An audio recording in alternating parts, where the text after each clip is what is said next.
Hello students, I'm again back with part 2 of chapter number 4, Atomic Structure.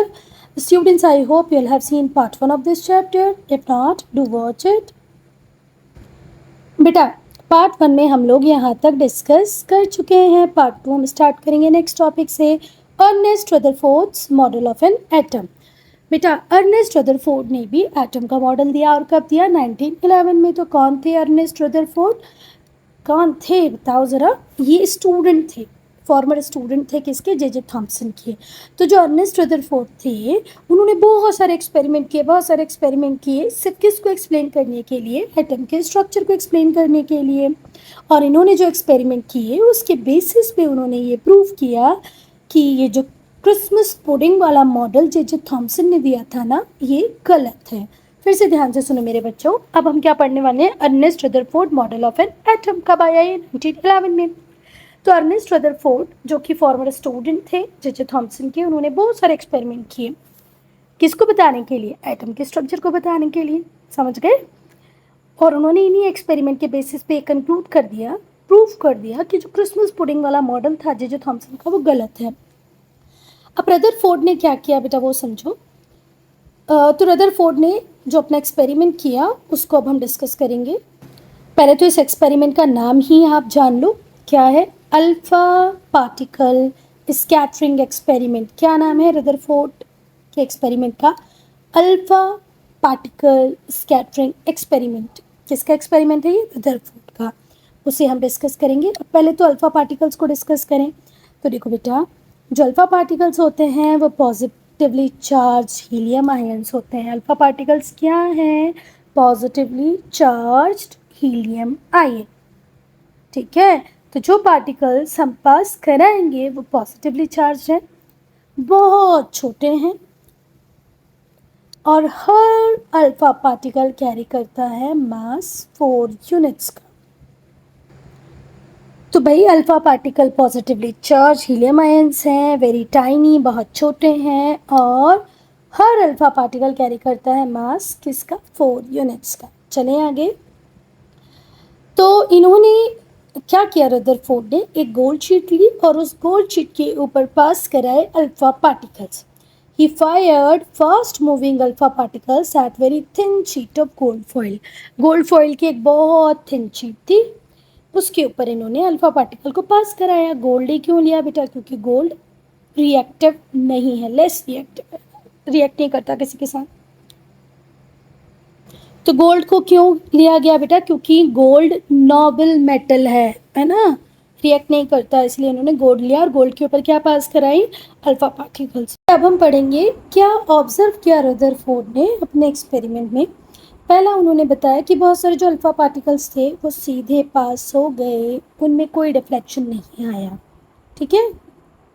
मतलब जब alpha particles को पास कराया गया गोल्ड की थिन शीट से तो वो सीधे सीधे पास हो गए, कोई डिफ्लेक्शन नहीं आया. दूसरा, कुछ नंबर में जो अल्फा पार्टिकल्स थे, बहुत कम नंबर में जो अल्फा पार्टिकल्स थे, वो डिफ्लेक्ट होते हैं पर स्मॉल एंगल पे. ऐसे ही कुछ नंबर में अल्फा पार्टिकल्स डिफ्लेक्ट होते हैं पर वो लार्ज एंगल में होते हैं. पहला ऑब्जर्वेशन कह रहा है कि बहुत सारे अल्फा पार्टिकल सीधे स्ट्रेट पास हो गए, कोई डिफ्लेक्शन नहीं आया. सेकंड ऑब्जर्वेशन कह रहा है कुछ नंबर में अल्फा पार्टिकल डिफ्लेक्ट हुए पर एंगल स्मॉल था. साथ ही साथ वो ये भी कह रहे हैं कि कुछ नंबर में अल्फा पार्टिकल्स डिफ्लेक्ट हुए पर उनका एंगल लार्ज था. आई बात समझ में? कैसा था? लार्ज था. देखो यहाँ पर डिफ्लेक्शन बहुत कम दिखाई पड़ रहा होगा तुम्हें, पर यहाँ पर डिफ्लेक्शन ज़्यादा दिखाई पड़ रहा है. तो कुछ नंबर में अल्फा पार्टिकल डिफ्लेक्ट होते हैं स्मॉल एंगल में और कुछ ही डिफ्लेक्ट होते हैं लार्ज एंगल में. दिख रहा है लार्ज एंगल? चलो नेक्स्ट. बहुत कम अल्फा पार्टिकल, बहुत कम मतलब कम कितने? हर 20,000 में से एक, इतना कम पार्टिकल बाउंस बैक हो जाता है. जैसे किसी दीवार पर हम बॉल मारें तो वो कैसे बाउंस बैक हो जाएगी, वैसे ही कुछ बहुत कम, कुछ में मतलब बहुत कम पार्टिकल्स ऐसे थे, हर 20,000 में से एक ऐसा अल्फा पार्टिकल था जो टकरा के वापस आ गया. अब देखो वो कौन सा वाला था? ये रहा. अरे ये टकरा कर वापस आ गया। तो इन तीनों ऑब्जर्वेशन के बाद रदरफोर्ड ने क्या कंक्लूजन दिया? उन्होंने तो पहले बैठ के तीनों ऑब्जर्वेशंस को देखा, फिर उन्होंने कंक्लूजन दिया कि जो गोल्ड फॉइल थी उसने बहुत सारे अल्फा पार्टिकल्स को पास होने दिया अपने अंदर से स्ट्रेट। इसका मतलब है एटम के अंदर भर भर के एम्प्टी स्पेसेस हैं, भर भर के एम्प्टी स्पेसेस है, खाली जगह है, कोई प्रॉब्लम नहीं है। ये पूरा एक एटम है, इस एटम में खाली जगह बहुत है ना, इसीलिए सारे अल्फा पार्टिकल इजीली पास हो जा रहे हैं। फिर कुछ नंबर में जो अल्फा पार्टिकल जिनके ऊपर पॉजिटिव चार्ज था वो डिफ्लेक्ट हुए। इससे इन्होंने ये कंक्लूजन निकाला कि जैसे लाइक चार्जेस पॉजिटिव पॉजिटिव को डिफ्लेक्ट करता है, नेगेटिव नेगेटिव को डिफ्लेक्ट करता है, वहीं इसका उल्टा पॉजिटिव नेगेटिव को अट्रैक्ट करता है, नेगेटिव पॉजिटिव को अट्रैक्ट करता है। तो इनका मानना ये था कि बहुत कम नंबर में जो अल्फा पार्टिकल्स थे जिनके ऊपर पॉजिटिव चार्ज थे वो डिफ्लेक्ट हुए। तो वो क्यों हुए? क्योंकि यहाँ पर सेंटर में पॉजिटिव चार्ज हैं, एटम के अंदर जो सेंटर है उसमें पॉजिटिव चार्जेस हैं एज लाइक चार्जेस, क्योंकि जो लाइक चार्जेस होते हैं वो एक दूसरे को रिपेल करते हैं, बाहर की तरफ फेंकते हैं। तो जो पॉजिटिवली चार्ज अल्फा पार्टिकल्स थे उन्हें रिपेल किया पॉजिटिवली चार्ज सेंटर ने जो एटम के अंदर था, और वो बेचारे डिफ्लेक्ट हो गए। अभी डिफ्लेक्ट दिखाया ना मैंने, ऐसे हो गए, ऐसे हो गए। लास्ट बाउंस बैक वाला जो पॉइंट था उसका एक्सप्लेनेशन है, बहुत कम अल्फा पार्टिकल बाउंस बैक हुए। इससे इन्होंने ये कंक्लूड किया कि जो सेंट्रल कोर है ना एटम का वो हार्ड भी है, डेंस भी है, और इसमें जो साइज की बात उन्होंने की वो ये कहा कि एटम का साइज तो बहुत बड़ा पर न्यूक्लियस का साइज बहुत ही छोटा है। किसके कंपैरिजन में? एटम के कंपैरिजन में। और उन्होंने इसी small dense positively charge central core को नाम दिया न्यूक्लियस। फिर से सुनो थर्ड पॉइंट, इन्होंने ये ऑब्जर्व किया था कि जो कुछ अल्फा पार्टिकल्स हैं वो वापस आ जा रहे हैं। इससे इन्होंने कंक्लूड कर लिया कि भाई कुछ तो गड़बड़ है। वो गड़बड़ क्या है? सेंट्रल कोर बहुत हार्ड है, डेंस है और बहुत छोटा सा है। किसके कंपैरिजन में छोटा? एटम के साइज के कंपैरिजन में सोचा छोटा है। फिर उन्होंने यहाँ पर इस छोटू से पार्टिकल को नाम दिया कि भाई तुम्हारा नाम हुआ न्यूक्लियस। क्या नाम दिया बेबी? न्यूक्लियस। अब बेटा हमने रदरफोर्ड के जो ऑब्जर्वेशंस पढ़े, जो कंक्लूजन्स पढ़े, ऑब्जर्वेशन समझ में आई ना कि बहुत सारे जो अल्फा पार्टिकल्स थे वो बिना डिफ्लेक्शन के पास हो गए। फिर हमने ये पढ़ा कि कुछ बाउंस बैक हो गए। फिर हमने एक बार ये पढ़ा कि किसी में स्मॉल डिफ्लेक्शन आया तो किसी में बहुत बड़ा डिफ्लेक्शन आया। ये सब हम पढ़ चुके हैं ना। तो इनकी जो ऑब्जर्वेशंस थे, जो कंक्लूजन थे, उसके बेसिस पे रदरफोर्ड ने model of an atom suggest किया। तो इनके मॉडल के अकॉर्डिंग फर्स्ट पॉइंट अब हम डिस्कस करेंगे कि भाई जो एटम है उसके अंदर एक small dense positively charge central core है जिसे इन्होंने नाम दे दिया था न्यूक्लियस। प्रोटॉन्स न्यूक्लियस के अंदर होते हैं। इन्होंने अपनी ऑब्जर्वेशन और कंक्लूजन के हिसाब से जो मॉडल दिया है वो मॉडल कह रहा है कि हर एटम के अंदर एक छोटा सा dense positively charge central core होता है जिसका नाम है न्यूक्लियस, और सारे प्रोटॉन्स उसी के अंदर प्रेजेंट होते हैं। अब नेक्स्ट कंक्लूजन बहुत ध्यान से पढ़ना, ये ही इनका जो कंक्लूजन था, जो इनकी थ्योरी थी एटम की, ये वो पॉइंट है जो इस थ्योरी को गलत साबित कर देता है। रदरफोर्ड ने जो थ्योरी दी वो बाद में गलत साबित हुई, तो उसके लिए यही पॉइंट जिम्मेदार है। देखो रदरफोर्ड ने क्या कहा कि जो न्यूक्लियस है उसके आसपास बहुत सारा रीजन खाली पड़ा हुआ है जिसमें नेगेटिवली चार्ज इलेक्ट्रॉन्स मूव कर रहे हैं, और वो मूव कर रहे हैं हाई स्पीड से, वो भी किसमें? सर्कुलर पाथ में। सर्कुलर पाथ में मूव कर रहे हैं और वो भी हाई स्पीड से मूव कर रहे हैं। चलो अब हम पढ़ेंगे ड्रॉबैक क्या था, क्या प्रॉब्लम थी रदरफोर्ड के एटम के मॉडल में। तो रदरफोर्ड ने सजेस्ट किया कि जो नेगेटिवली चार्ज इलेक्ट्रॉन है ये सर्कुलर ऑर्बिट में मूव कर रहे हैं और वो भी बहुत तेज स्पीड से मूव कर रहे हैं। अरे भाई कोई चीज़ तेज स्पीड से मूव करेगी तो एनर्जी कहाँ से आएगी? इतनी एनर्जी कहाँ से लाएंगे? चलो मैक्सवेल जो थे उन्होंने चैलेंज किया इस ऑब्जर्वेशन को। उन्होंने आर्ग्यू किया कि आप लोगों ने क्या रेडिएशन थ्योरी को पढ़ा है? मेरा आर्ग्यूमेंट सुनो ध्यान से। अकॉर्डिंग टू रेडिएशन थ्योरी, अब कौन बोल रहे हैं? मैक्सवेल बोल रहे हैं। किसको चैलेंज कर रहे हैं? रदरफोर्ड को, और कह रहे हैं कि अगर कोई चार्ज पार्टिकल ग्रेट स्पीड से मूव करेगा, वो भी सर्कुलर ऑर्बिट में, तो वो एनर्जी को एमिट करेगा in the form of radiation. भाई कोई चीज़ कंटिन्यू घूमेगी घूमेगी घूमेगी तो वो कुछ ना कुछ एनर्जी को एमिट करेगी, बाहर निकालेगी, और किस फॉर्म में निकालेगी? रेडिएशन के फॉर्म में निकालेगी। इलेक्ट्रॉन चार्ज पार्टिकल्स है, हाई स्पीड से मूव कर रहा है, वो भी सर्कुलर ऑर्बिट में मूव कर रहा है, ठीक है, न्यूक्लियस के आसपास, तो ये भी एनर्जी रिलीज कर रहे होंगे कंटिन्यूसली। किस फॉर्म में? रेडिएशन के फॉर्म में। जिसको नहीं समझ में आ रहा है वो ध्यान से सुनो बेटा। रदरफोर्ड ने कहा कि ये जो इलेक्ट्रॉन्स हैं ये अपनी ऑर्बिट पे तेज़ी से घूम रहे हैं, और घूम रहे हैं तेज़ी से, तो इसका मतलब क्या है? रेडिएशन थ्योरी का हवाला देते हुए मैक्सवेल ने कहा कि भाई जब ये घूमेंगे तेज़ी से तो ये कुछ ना कुछ एनर्जी तो एमिट करेंगे, और जब ये एनर्जी एमिट करते रहेंगे करते रहेंगे करते रहेंगे तो कैसे सर्वाइव कर पाएंगे, है ना? आया समझ में? फिर से एक बार रीड कर लेते हैं। रदरफोर्ड ने सजेस्ट किया था कि जो नेगेटिवली चार्ज इलेक्ट्रॉन्स होते हैं ये सर्कुलर ऑर्बिट में मूव कर रहे हैं, वो भी बहुत स्पीड से। मैक्सवेल ने कहा कि नहीं, ये बात गलत है। इन्होंने रेडिएशन थ्योरी को बेस बनाते हुए कहा कि अगर चार्ज पार्टिकल तेज स्पीड से मूव करेगा सर्कुलर ऑर्बिट में तो वो एनर्जी एमिट करेगा। किस फॉर्म में करेगा? रेडिएशन के फॉर्म में करेगा। अगर इलेक्ट्रॉन्स चार्ज पार्टिकल है और मूव कर रहा है हाई स्पीड से, तो ऑब्वियसली बात है रिलीज़ करता जाएगा कंटिन्यूसली एनर्जी को। किसके फॉर्म में? रेडिएशन के फॉर्म में। इस वजह से उसकी एनर्जी कम हो जाएगी और इलेक्ट्रॉन पास पास और पास आता जाएगा न्यूक्लियस का, और अल्टीमेटली एक टाइम के बाद वो न्यूक्लियस में गिर जाएगा, ठीक है, टेकिंग अ स्पाइरल पाथ। पहली बार की एनर्जी में उसने ये ऑर्बिट बनाया, उसकी एनर्जी कम हुई, ऑर्बिट छोटा हो गया, फिर एनर्जी कम हुई, ऑर्बिट छोटा हो गया, फिर एनर्जी कम हुई, ऑर्बिट और छोटा, और एक टाइम के बाद तो वो इलेक्ट्रॉन जिसने यहाँ से जर्नी स्टार्ट की थी अब तो इसके अंदर गिर जाएगा, और फिर एटम कोलैप्स कर जाएगा। पर ऐसा तो हो ही नहीं रहा है। तो रदरफोर्ड सुटेबल एक्सप्लेनेशन इस बात का प्रोवाइड नहीं कर पाए, और मैक्सवेल की बात सही साबित हुई। Niels Bohr model of an atom 1913, 1913 में नील्स बोर ने मॉडल दिया एटम का। अब जब इसका हिंदी एक्सप्लेनेशन वीडियो देखोगे यूट्यूब पे तो वहाँ पर आपको बोहर मॉडल या बोहर, नील्स बोहर मिलेगा, पर बेटा वो प्रोनाउंसिएशन करेक्ट नील्स बोर है ना। नील्स बोर जो थे उन्होंने रदरफोर्ड मॉडल की लिमिटेशंस को एक्सप्लेन किया। उन्होंने एक्सप्लेन किया कि जो इलेक्ट्रॉन्स हैं भले वो तेज स्पीड से मूव भी कर रहे हैं न्यूक्लियस के आसपास, तब भी वो एनर्जी को लूज़ नहीं कर रहे हैं, ठीक है।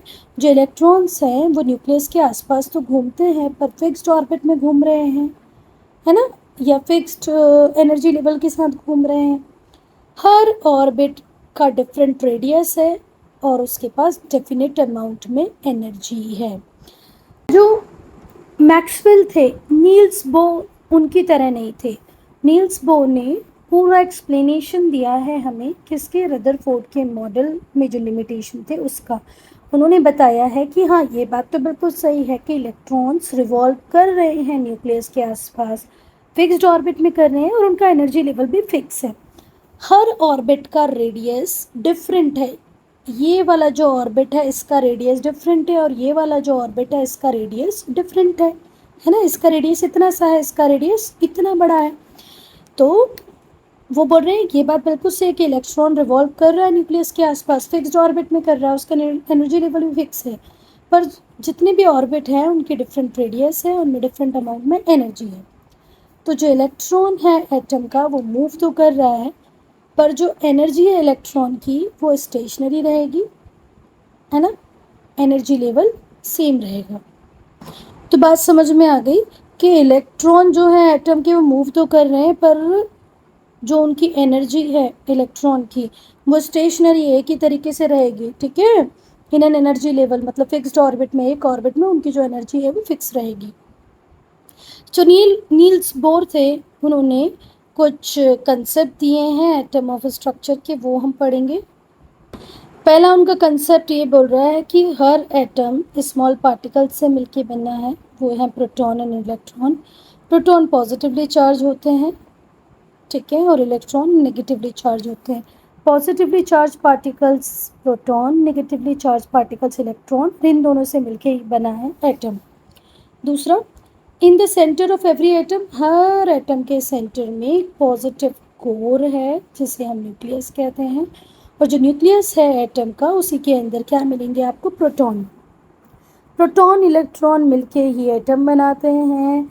एटम के सेंटर में न्यूक्लियस होता है और न्यूक्लियस के अंदर ही क्या होते हैं, पॉजिटिवली चार्ज प्रोटॉन। अब बेटा जो नेगेटिवली चार्ज इलेक्ट्रॉन है ना, ये रिवॉल्व करते रहते हैं न्यूक्लियस के आसपास, वो भी फिक्स्ड सर्कुलर पाथ में, है ना, ऑर्बिट में या एनर्जी लेवल में। फिक्स्ड एनर्जी लेवल में, फिक्स्ड ऑर्बिट में या फिक्स सर्कुलर पाथ में ये न्यूक्लियस को रिवॉल्व करते रहते हैं, घूमते रहते हैं उसके आसपास। ये जो शेल अरेंजमेंट दिखाया गया है अभी हम देखेंगे, KLMNO 1 2 3 4 5, देखो कहाँ है ये, दिख रहा है, KLMN। तो अब ये बता रहे हैं कि जो शेल हैं, इन्होंने शेल को किससे रिप्रेजेंट किया, KLMNO, और फिर बताया कि जो हर शेल है उसमें कुछ फिक्स नंबर में ही इलेक्ट्रॉन को होल्ड करने की कैपेसिटी होती है। फॉर एग्जांपल, जो फर्स्ट एनर्जी सेल है उसमें सिर्फ 2 इलेक्ट्रॉन हो सकते हैं, maximum 2। Second energy shell 8 electrons को रख सकता है होल्ड करके। थर्ड एनर्जी सेल होल्ड कर सकता है 18 इलेक्ट्रॉन्स को, और फोर्थ एनर्जी सेल होल्ड कर सकता है 32 इलेक्ट्रॉन को। ये जो इन्होंने बताया KLMNO, ये नाम है हर शेल के, और हर शेल में उन्होंने बता दिया कितने इलेक्ट्रॉन्स हो सकते हैं। तो फर्स्ट वाली में होंगे 2 मैक्सिमम, सेकेंड वाली में 8 मैक्सिमम, थर्ड में 18, फोर्थ में 32। देखो बेटा, ये फर्स्ट है तो इसमें कितने हो सकते हैं, सिर्फ 2। ये सेकेंड वाली है तो सेकेंड में कितने हो सकते हैं, 8। ये थर्ड वाली है तो थर्ड में कितने हो सकते हैं, 18। और ये फोर्थ में कितने हो सकते हैं, 32। समझ में बात, इधर भी लिखा हुआ है अगर आप पढ़ना चाहो तो, कि जो फर्स्ट वाली है उसमें 2 इलेक्ट्रॉन होंगे, ये फर्स्ट वाली है। जो सेकेंड वाली है इसमें 8 हो सकते हैं, जो थर्ड वाली है इसमें 18 हो सकते हैं, फोर्थ वाली में 32 हो सकते हैं।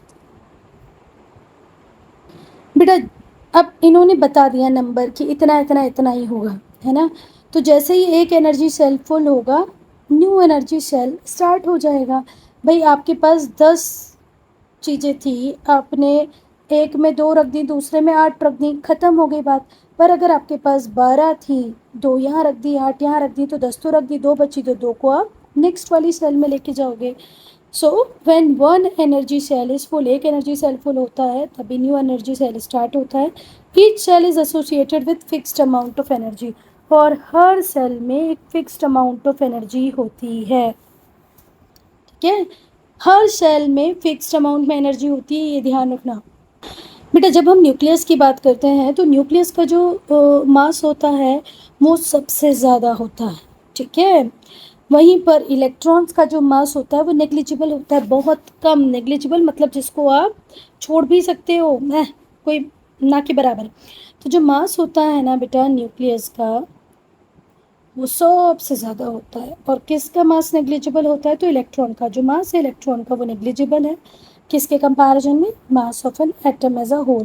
पूरे एटम का जो मास है उसके कंपैरिजन में अगर हम इलेक्ट्रॉन के मास की बात करें तो वो बिल्कुल कम, ना के बराबर, चिंटी सा, छोटा सा कम है। पूरा के पूरा मास कहाँ पर है, तो वो न्यूक्लियस में। अब सबसे ज़्यादा एनर्जी कहाँ होती है, तो जो एनर्जी सेल क्लोजेस्ट होता है न्यूक्लियस के, न्यूक्लियस के पास में जो एनर्जी सेल होगा ना, जिसका नाम है के सेल, अभी हमने एग्जांपल में देखा, उसमें मिनिमम एनर्जी होगी, ठीक है। सेल में मिनिमम एनर्जी होगी तो वो सेल जो न्यूक्लियस के बिल्कुल पास है उसमें मिनिमम एनर्जी होगी। The energy shell closer to nucleus, nucleus के पास जो एनर्जी सेल होगा, जिसको अभी हमने एग्जाम्पल में के सेल के रूप में देखा, जिसमें हमने देखा 2 इलेक्ट्रॉन होंगे, वहाँ पर मैक्सिमम नहीं मिनिमम एनर्जी होगी, सबसे कम, बिल्कुल कम। न्यूक्लियस के पास है फिर भी एनर्जी कम है, तभी तो ये कितने इलेक्ट्रॉन्स को रख सकते हैं अपने पास, तो अब हम पढ़ेंगे चैडविक जी को। Chadwick discover neutrons in 1932। Chadwick ji का कंट्रीब्यूशन क्या है भाई, उन्होंने न्यूट्रॉन्स को डिस्कवर किया। कब डिस्कवर किया न्यूट्रॉन्स को? 1932। बेटा जब डिस्कवरी हो गई प्रोटॉन की भी इलेक्ट्रॉन की भी, तब भी जो रिलेटिव मास था ना एटम का, वो एक प्रॉब्लम बना हुआ था। भाई आपको प्रोटॉन का पता चल गया, इलेक्ट्रॉन का पता चल गया है, फिर भी जो रिलेटिव मास है वो एक प्रॉब्लम बना हुआ है। तो ये रदरफोर्ड थे जिन्होंने ये सोचा कि एक और पार्टिकल प्रेजेंट होगा किसमें, न्यूक्लियस में, जो मास में कुछ ना कुछ कंट्रीब्यूट कर रहा है, एटम के मास में कंट्रीब्यूट कर रहा है, पर उसके ऊपर कोई चार्ज नहीं है।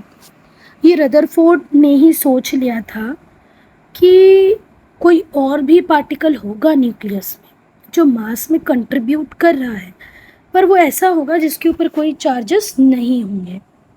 क्योंकि चार्जेस वालों को तो हमने अभी तक पहचान लिया, पॉजिटिव को भी प्रोटॉन को, नेगेटिव को भी इलेक्ट्रॉन को। यहाँ मतलब ऐसी कोई चीज़ होगी जिसके ऊपर कोई चार्ज नहीं होंगे। The mass of the particle was expected to be same as that of proton। और ऐसा माना जा रहा था, मानते थे रदरफोर्ड भी, फिर चैडविक ने तो खैर प्रूव ही कर दिया कि जो भी चीज़ है जो अभी हमें नहीं मिली है उसका जो मास है वो प्रोटॉन के मास के बराबर होगा। तो अब ये श्रेय चैडविक को जाता है कि जो अधूरा सपना था रदरफोर्ड का उसको पूरा उन्होंने किया। उन्होंने डिस्कवर कर लिया अनचार्ज पार्टिकल को न्यूक्लियस के अंदर, कब? 1932 में। ठीक है बेटा, ऐसे ही साइंटिफिक डिस्कवरी नहीं हो जाती, पहले इलेक्ट्रॉन मिल गए तो फिर प्रोटॉन मिल गए तो फिर न्यूक्लियस मिल गया। अब बारी थी किसकी? अनचार्ज पार्टिकल की, जो किसके अंदर ही है? न्यूक्लियस के अंदर ही है। किसने खोजे? चैडविक ने खोजे। तो चैडविक ने डिस्कवर कर लिया कि भाई अनचार्ज पार्टिकल्स हैं न्यूक्लियस के अंदर। कब? 1932 में उन्होंने डिस्कवर कर लिया कि एटम के न्यूक्लियस में कुछ अनचार्ज पार्टिकल्स भी हैं, और उन्होंने इन अनचार्ज पार्टिकल्स को नाम दिया न्यूट्रॉन पार्टिकल्स या न्यूट्रॉन्स। बाद में जो एक्सपेरिमेंट हुए उसमें दिखाया कि जो न्यूट्रॉन्स हैं उनका सेम मास होता है जितना प्रोटॉन का होता है। बाद में फर्दर जो एक्सपेरिमेंट हुए उससे ये बात साबित हो गई कि जो न्यूट्रॉन्स है उनका उतना ही मास है जितना प्रोटॉन्स का है। Neutrons are represented by symbol R. Neutrons को ऐसे प्रेजेंट करते हैं, जो मास होता है न्यूट्रॉन का वो इक्वल है 1.67 into 10⁻⁻27 kg, equal to that of proton. ये प्रोटॉन का था, ये न्यूट्रॉन का है। 1.67 इंटू 10⁻⁻27 किसके इक्वल है? ये प्रोटॉन के इक्वल है। ये किसका है? न्यूट्रॉन का charge. And regarded as 1 atomic mass unit. और इसे क्या कहा गया? 1 एटॉमिक मास यूनिट। इसी को क्या कहा गया? 1 एटॉमिक मास यूनिट। याद रखना, the mass and charge of proton and electron and a neutron are compare to table 4.1। Proton, electron, neutron के चार्जेस को अब हम पढ़ेंगे 4.1 में। प्रोटॉन को सिंबल किया जाता है इस तरीके से। एक्चुअल मास है इसका 1.67 इंटू 10⁻⁻27, रिलेटिव 1 U। एक्चुअल इसके ऊपर चार्ज होता है 1.67 इंटू 10⁻⁻19, रिलेटिव है 1 यूनिट। ये न्यूक्लियस के अंदर होता है। इलेक्ट्रॉन की बात करें तो इसको इस तरीके से रिप्रेजेंट करते हैं, ई नेगेटिव, ये पी पॉजिटिव था, ये ई नेगेटिव है। इसका एक्चुअल चार्ज है 9.1 इंटू 10⁻⁻31 kg। रिलेटिव नेग्लिजिबल है। चार्ज इसके ऊपर होता है 1.6 इंटू 10⁻⁻19, रिलेटिव -1 यूनिट, और ये न्यूक्लियस को ऑर्बिट करता रहता है। बेटा इसको नेग्लिजिबल क्यों कहा गया? क्योंकि ये 1/1840 है हाइड्रोजन एटम के मास का, of the mass of the hydrogen atom. Neutron की बात करें तो न्यूट्रॉन सेम किसकी तरह? प्रोटॉन की तरह 1.67 into 10⁻⁻27 kg AU। Actual charge कुछ नहीं होता, रिलेटिव तो फिर भी कुछ नहीं, ये न्यूक्लियस के अंदर ही होते हैं। तो प्रोटॉन भी न्यूक्लियस के अंदर होता है, न्यूट्रॉन भी न्यूक्लियस के अंदर होते हैं, पर प्रोटॉन के ऊपर पॉजिटिव चार्ज होते हैं और न्यूट्रॉन के ऊपर कोई चार्ज नहीं होता है। अब बेटा हम लोग पढ़ेंगे एटॉमिक नंबर। एटॉमिक नंबर को कैसे रिप्रेजेंट करते हैं, Z से, ठीक है। तो जो एटॉमिक नंबर होते हैं उसे कैसे डिफाइन करेंगे, आप कहोगे total number of proton present inside the nucleus of an atom. Atom के न्यूक्लियस के अंदर जितने प्रोटॉन प्रेजेंट होते हैं वही होता है उसका एटॉमिक नंबर। फिर से ध्यान से सुनो, एटॉमिक नंबर को आप बहुत ईजीली डिफाइन कर सकते हो, कैसे, the total number of proton, proton का टोटल नंबर जो रिप्रेजेंट है किसके अंदर, न्यूक्लियस के अंदर। एटम के न्यूक्लियस में जो प्रोटॉन प्रेजेंट है उसके टोटल नंबर को ही हम कहते हैं एटॉमिक नंबर। एटॉमिक नंबर को आप प्रोटॉन नंबर भी कह सकते हैं, एटॉमिक नंबर को आप क्या भी कह सकते हैं, प्रोटॉन। इसे कैसे रिप्रेजेंट किया जाता है, Z से। हमें ये पता है, we know that the number of proton, किसी भी एटम में जो नंबर ऑफ प्रोटॉन होते हैं वो इक्वल होते हैं नंबर ऑफ इलेक्ट्रॉन। जितने प्रोटॉन होते हैं उतने इलेक्ट्रॉन होते हैं। तो हमने फर्स्ट पार्ट में पढ़ लिया था कि the number of proton and electron is actually same. हमें ये पता है कि जो नंबर है प्रोटॉन का किसी भी एटम में वो इक्वल है नंबर ऑफ इलेक्ट्रॉन के। Therefore atomic number is also defined as total number of electron present in atom. तो अब आपकी इच्छा है आप कैसे डिफाइन करना चाहते हो एटॉमिक नंबर को, बस ये याद रखना, इसे शो करते हैं Z से। क्योंकि प्रोटॉन का नंबर और इलेक्ट्रॉन का नंबर किसी भी एटम में सेम ही होता है, तो इसे आप ऐसे भी बोल सकते हो कि total number of electron present in the atom या total number of electron present in the atom. आई बात समझ में, कोई झगड़े की बात नहीं है। एटॉमिक नंबर को ही आप नंबर ऑफ प्रोटॉन कहते हैं और atomic number he number of electron भी होगा, क्योंकि प्रोटॉन और इलेक्ट्रॉन किसी भी एटम में बराबर ही होते हैं। आई बात समझ में, ध्यान से सुनो कि जितने भी एलिमेंट होंगे ना उनका एटॉमिक नंबर अलग होगा। जितने भी एलिमेंट हैं उनका एटॉमिक नंबर अलग अलग होगा, डिफरेंट होगा। Since the atom of different element के जो एटम हैं उनमें प्रोटॉन का नंबर डिफरेंट होगा। प्रोटॉन कहाँ रहते हैं, न्यूक्लियस के अंदर। न्यूक्लियस के अंदर रहने वाले प्रोटॉन डिफरेंट नंबर्स में होंगे डिफरेंट एलिमेंट के एटम में। इसी वजह से उनका एटॉमिक नंबर भी कैसा होगा, अलग होगा। अब मास नंबर की बात करेंगे तो बेटा जैसे एटॉमिक नंबर को हम Z से शो कर रहे थे, मास नंबर को हम A से शो करते हैं। मास नंबर को आप डिफाइन कैसे करोगे, किसी भी एलिमेंट का मास नंबर क्या होता है, the sum of number of protons and number of neutrons. एक एटम के न्यूक्लियस में कितने न्यूट्रॉन्स प्रेजेंट हैं, कितने प्रोटॉन प्रेजेंट हैं, उनके एडिशन को ही मास नंबर कहते हैं। तो अगर आपको A निकालना हो, A बोले तो मास नंबर, तो कैसे निकालोगे, total number of proton plus total number of neutron present inside the nucleus of an atom.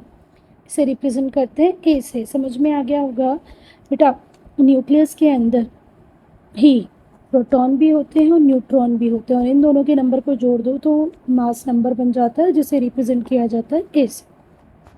कोई दिक्कत तो नहीं है ना इसमें।